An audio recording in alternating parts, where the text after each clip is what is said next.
Halo guys, kali ini kita ada seriusan masuk nih iMac yang mau upgrade SSD 1 tera guys.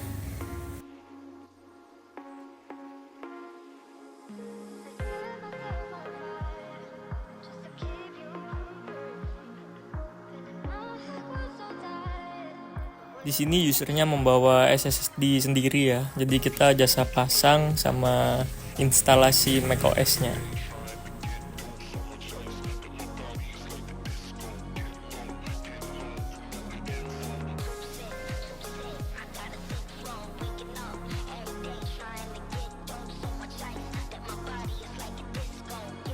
Nah, udah selesai, udah bisa dipakai lagi nih.